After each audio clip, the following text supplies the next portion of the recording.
Hi guys, this is Jennifer from JE Photography Design, and I wanted to show you quickly how to make the silhouette backdrops. It's quite simple, and I thought I would just show you how I make mine. I do have some for sale if you don't want to make them and wanted to just use the pre-made ones. That would be awesome.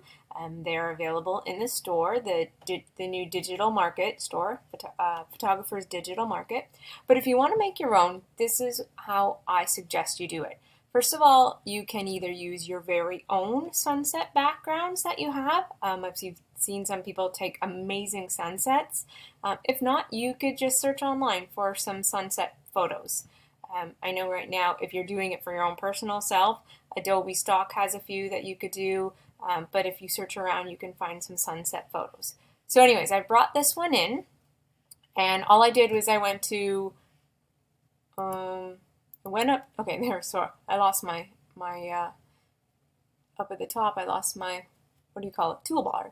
So you go to File, Place Embedded, and then you just pick the photo you want and put it in there.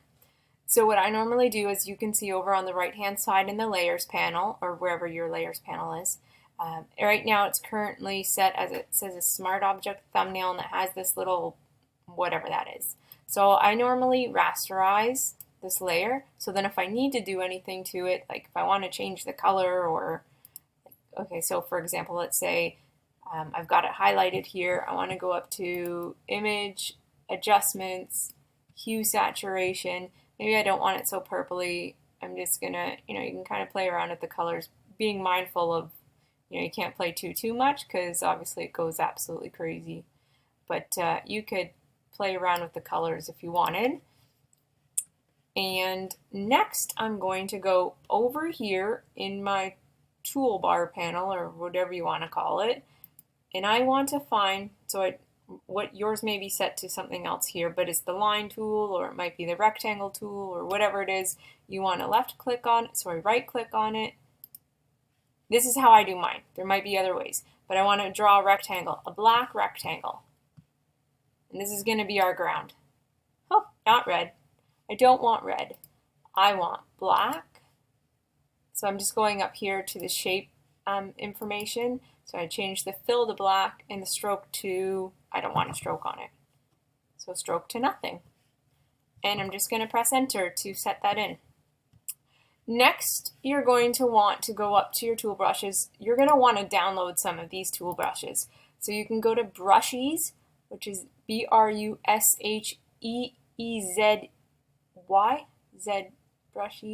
Brushies. It's something like that.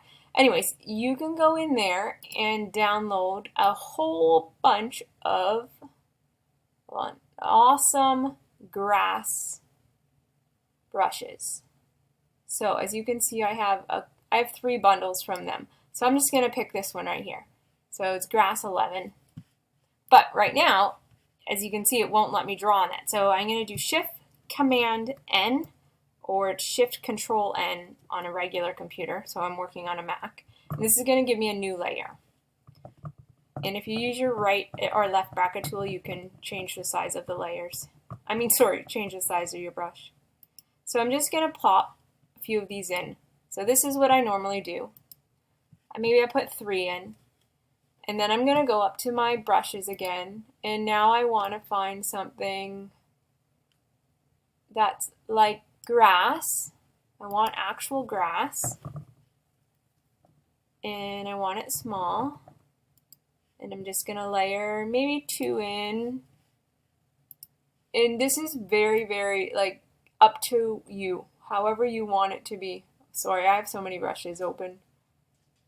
I can imagine it's frustrating for you watching me. Hold on, I'm gonna close some of these. Give me 1 second. Close my water brush.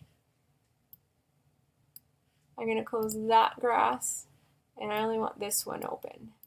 Okay, so I'm going to choose this one now. And I just usually go over and I layer grass on different areas. As you can see, I use about 7, 8, sometimes 9 different brushes. Let's choose this one. And this one and this one. So the goal is to hide the line of the rectangle that you drew. I'm just going to go back in and I'm going to grab one more of the flowery ones because I kind of like them. And you can find brushes all over the place. So, but I prefer brushies, where brush easy. Like I said, I don't remember 100% the name. So anyways, there's my grass. I'm going to leave it like that. Next, you're going to go into your text. So you're going to draw just a text box if you want a word in yours. Some people don't want words. You might just want something else. But we're going to make this one say mom because I'm a mom and because Mother's Day is the next thing coming up. So I'm going to go over to my character panel, or you can also do that up at the top. So it's my letter panel. And I have lots of different things. I'm just going to randomly choose Arial Black right now because that's probably one everyone has. Standard common font. So I just set it to 250 and I'm going to let that go like that. Now, I kind of want it a little bit squished together. So I'm going to, on the mom text over to the side, I'm going to right click and I want to rasterize that. So just click on rasterize. And now I'm going to Command T or Control T on a regular computer. And I'm going to, I have to hold my shift key if I don't want, for like the aspect ratio. It's a little bit silly that way. Okay, so then I'm just going to plop this down there and match the black to black, and then it looks like it's in there. And then the next part I showed already in a tutorial, whoops, so I'll get to that in a second, is how to bring your subject in. So I unclick the layer so it's not locked anymore. I have to go over here again to my panel and I want to click the quick selection tool and just up at the top select subject. So this one's going to come in nice because it's got a really plain background. There's nothing that it has to look around. I mean, nothing that it has to, you know, kind of decide, oh, does this belong with this subject or whatnot. So if you're going to shoot, it's probably easier to do it if you can on a solid background. So sorry, I just clicked on the select and mask, and now I actually learned something today for fun. So up at the top you can view different things. So you can view it as an overlay, you can view it as, you know, on onion skin. If you view it black and white, you're going to see what's coming in. So we're going to leave it as that. I'm going to do a radius of 1. Now, if you click on smooth, let's put it all the way up to the top. See how it goes fuzzy? So you want it down there. You want it smooth. Maybe, no, I wouldn't do any more than like a 4, between a 4 and a 6. Now, also, depending on what your image is, you could play with the contrast. And as you can see, very, very slightly, it kind of plays around with the edges. So it's the contrast between your subject in the background. So I'm going to do that. I'm going to just leave it at 45 just for the fun of it. And then under the output 2, I want it to be a new layer with layer mask. And I need to click OK. So, there she is.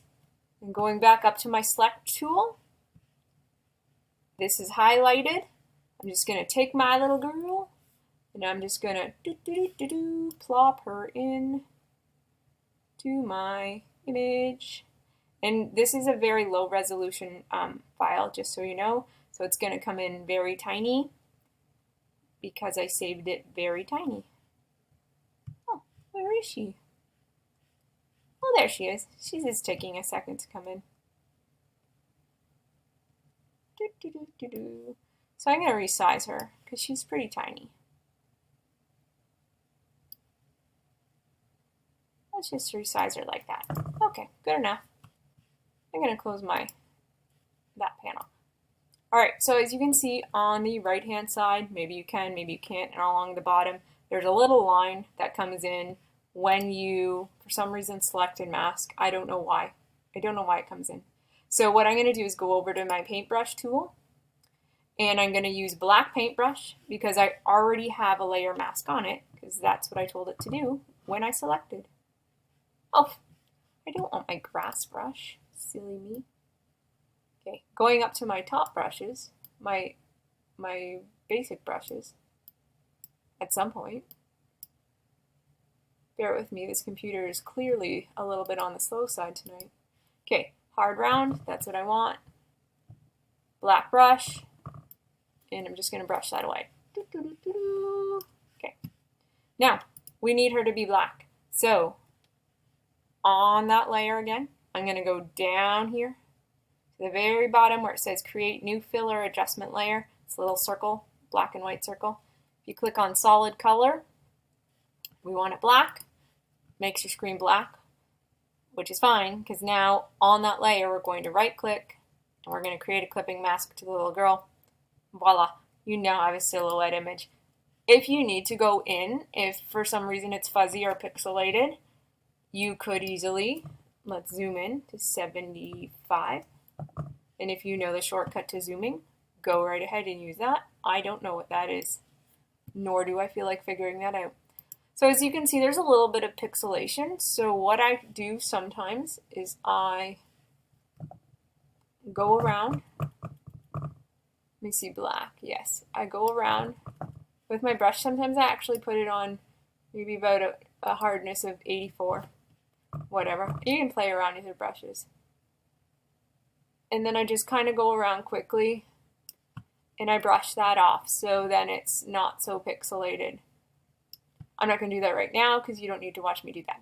But that's how you do a silhouette. I'm going to shrink it back down, 25.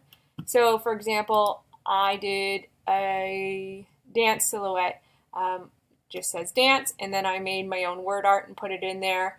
You can plop your silhouette image in and you've got a beautiful little silhouette thing. So that's how you make silhouette images. Is it easy? Sure the heck is. Do I have them for sale? I do, for those that don't want to make them themselves, but by all means, give it a try because it is a heck of a lot of fun.